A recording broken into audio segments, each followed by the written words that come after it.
reopen the frame in Frame Generator and see how maybe a 3.5-inch frame is going to stand up with the exact same geometry.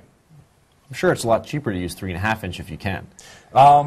It's about twice the cost for 5-inch versus Wow. 3-inch. Right. So we're back in Inventor. We've made a little bit of a change with Frame Generator's ability to go in there, select my elements, and just switch them to 3.5 by 3.5. And we'll just do a 1/4-inch wall thickness now. See how a little bit of a material change might save a lot in cost. But we've got to be able to evaluate that performance and see if it can hold up to meet our factor safety criteria. Exactly. Now let's take a look at the simulation results from this new geometry.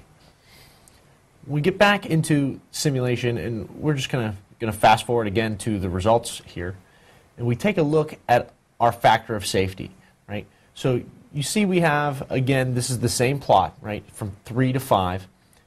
The majority of the frame's still blue, but we have a couple areas where we have some red, right? So we have factor safety lower than 3. Now if we take a look, right here where this angled piece meets up with that base structure, we have kind of a decent area that could be problematic to us.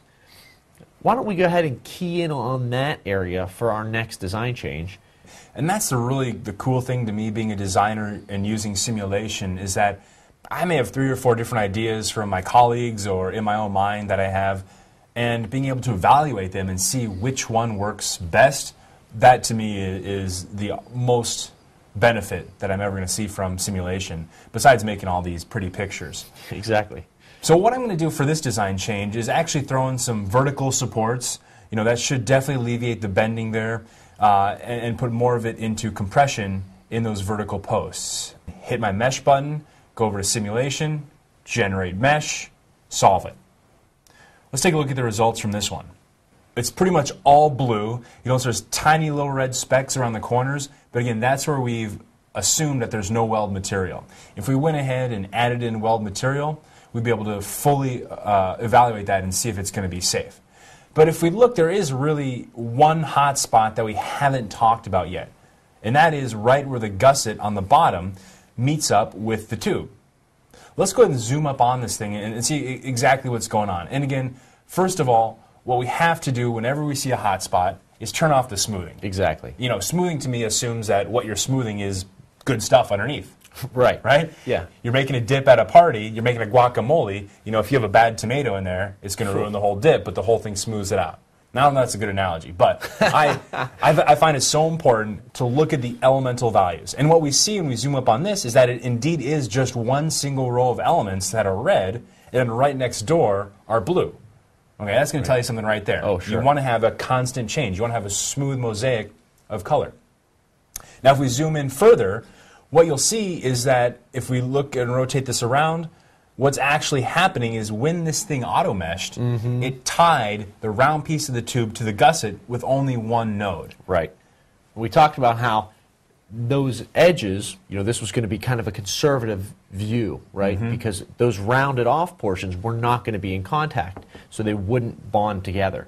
Now what you see it's done here is it's bridged that gap automatically, but only in one point, right? So we're going to have obviously a really high stress concentration there if it's supporting, you know, all the load that would be transferring through this whole side just on a single point. Single node, yeah. And again, imagine this whole thing is the whole construct of elements and nodes of just transferring force.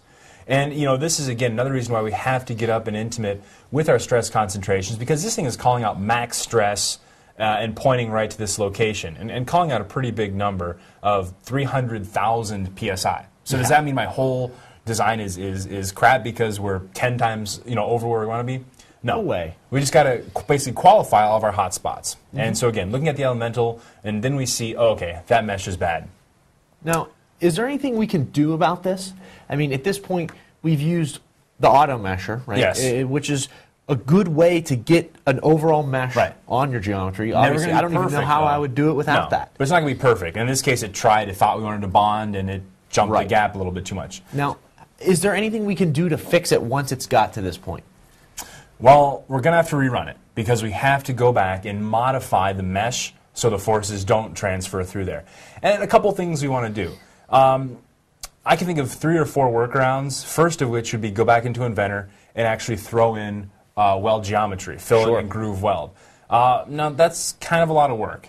And Right. my instinct is telling me that if I did have the weld in there, it would be just fine. Sure. So we can simulate the weld. We can idealize the weld using what we call a contact element set. So if I go up to my geometry menu, I can do an add contact elements. And basically this is going to allow me to link together two different faces. And not really faces, but the nodes. Exactly. It's any series of points can be connected to any other series of points. So in this case, we're going to choose a surface, and then we're going to choose another surface, right? So if you notice here, we choose basically the bottom surface of the one tube and then the bend surface of the other tube. We don't want this entire surface connected to the other entire surface, but if we put in a length constraint, right? So you have minimum and maximum length constraints you can use. If we put in a maximum length constraint that's a little bit larger than this gap size, it's only going to connect an area right around there, which is actually going to be pretty representative of our weld. You see the lines here, and these lines, they're elements, they're line elements, but what type of element do we want to make them? So what I can do here is choose a beam, a truss, a rigid element, and we'll talk later in episodes where we'd use each one of those. But for this one, I'm just going to call it a truss element and give it a representational diameter. And really what we're doing again is just idealizing the fact that there's a bunch of material that's going to fill this gap. Right. And when we take a look at the results after running it, it's pretty clear that that did the trick, and everything is blue 20,000 psi stress or so. Right. So that again, was it. What was it before? 200,000, 300,000. 300,000. Right. So you can see exactly how troublesome one bad mesh point can be. So with these results, we can say that our design looks pretty darn good. It meets our factor of safety criteria, meets our displacement criteria, and barring maybe some further analysis of the actual mounting plates on the floor, this thing's good to go. Exactly. So we got a lot done today because we started with that blank slate, right? We had a couple ideas ranging from big block of steel to Which I liked. You know what? That would have a factor of safety well above 3.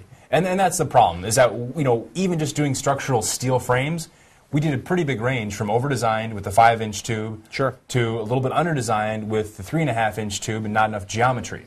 You know, in the end, we were able to save about $1,000 moving from the 5-inch just to moving to a 3.5-inch tube. Now that's per frame too. Per frame. Right. So if we're designing one of these, hey, we still saved $1,000. But absolutely. If we're going to make 10 of this same frame, that can be pretty significant already. Absolutely, and that's the big thing with when you're designing anything. So much of the cost is in the front end of the design. When we're making decisions like what type of structural steel do we need to purchase, sure, that's where all the cost lies. And of course, the longer run of the product, the more we need to be simulating early and often. More information is better than less information, and that's really what simulation is all about. Putting this tool in my hands in the beginning so I can pick better alternatives.